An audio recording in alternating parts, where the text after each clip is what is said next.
নাকি সেই শত বছরের আগের যে মাটির ঘরগুলো ছিল সেই ঘরগুলোর গ্রানে এবং প্রাচীন সেই ঐতিহ্যবাহী মাটির দুতলা বিশিষ্ট ঘরগুলোতে এগুলোকে ঘর বললে ভুল হবে, কেননা এগুলো মাটি দিয়েই দুইতলা বিল্ডিং তৈরি হয়েছে, যেটি আসলে অবাক করার বিষয়। মাটি দিয়েই কিভাবে দুইতলা বিল্ডিং হয়? একতলা হলে সেটা ভাবা যায়, কিন্তু দুইতলা সেটা কিভাবে? না ব্যবহার হয়েছে রড, না ব্যবহার হয়েছে অন্য কিছু, শুধু মাটি দিয়েই কিভাবে দুইতলা বিল্ডিং, অবাক করার বিষয়। আমি এই ধরনের বিল্ডিংগুলো বা পুরাতন যেই পরিবেশগুলো সেগুলো এই জায়গার মধ্যে খুঁজে পেয়েছি। আর এই জায়গাটি হচ্ছে রাউজান বেরুলিয়া নন্দীপাড়া একটি গ্রাম রয়েছে, সেই গ্রামের মধ্যেই এই মাটির ঘর বাড়ি বিল্ডিংগুলো অবস্থিত।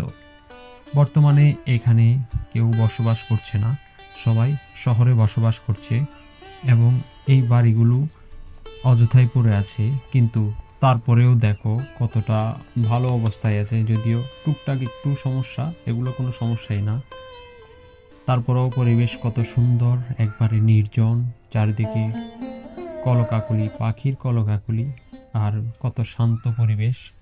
চারিদিকে বিভিন্ন ফুল গাছ, বিভিন্ন গাছ রয়েছে এবং আশেপাশে আরও অনেকগুলো মাটির ঘর রয়েছে, যেগুলো দেখতে আসলেই ভীষণ ভালো লাগে। আমি এই জায়গায় গিয়ে নিজেকে নতুনভাবে খুঁজে পেয়েছি।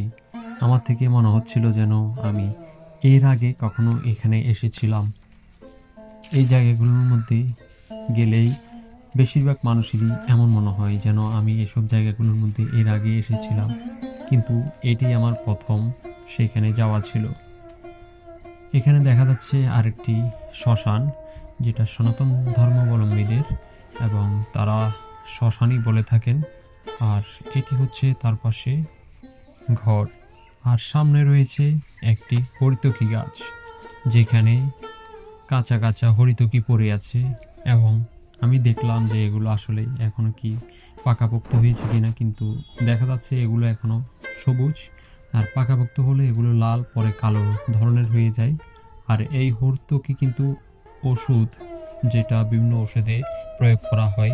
যদিও এখন মেডিসিন বেরিয়ে গিয়েছে, কিন্তু এই হরিতকি, এই জাতীয় ওষুধগুলো আগে ব্যবহার বেশি হইতো। তার মাঝে দেখলাম এই যে একটা কাঠবিড়ালি, আর এটা হচ্ছে যে আমরা বাতাবি বলে থাকি, সন্তারা বলে থাকি, এটাই সেটা। আর সামনে যে ঘরটা দেখেছিলাম সেই ঘরের মধ্যে কিন্তু এটা আসলে ঘর ছিল না, এটা একটা পুরাতন শ্রী নারায়ণ মন্দির ছিল এবং সেখানে পূজা অর্চনা হয়।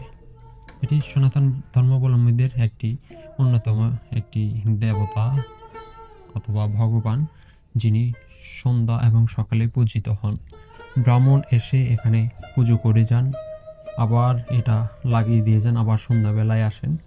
এবং এই যে নারায়ণ, এই যে বক্সের ভিতরেই নারায়ণ শিলা রয়েছে, সেই নারায়ণ পূজাই হয় এখানে। এবং পাশে যে প্রতিমা দেখা যাচ্ছে সেটি হচ্ছে সরস্বতী প্রতিমা। সব মিলিয়ে আমার কাছে খুবই অসাধারণ লেগেছে, আর এমন অসাধারণ জায়গাগুলো। আর এই যে দেখলাম দরজা, সেই দরজার যে কবজাগুলো ছিল, কবজাগুলো কিন্তু কি অন্যরকম, দেখলেই বোঝায় যে কতটা পুরাতন বা কতটা পুরনো, আর এবং যে কড়াটা রয়েছে সেটাও কতটা পুরনো, অরিজিনাল পিতল। আজকে এই পর্যন্তই, সবাই ভালো থাকবেন।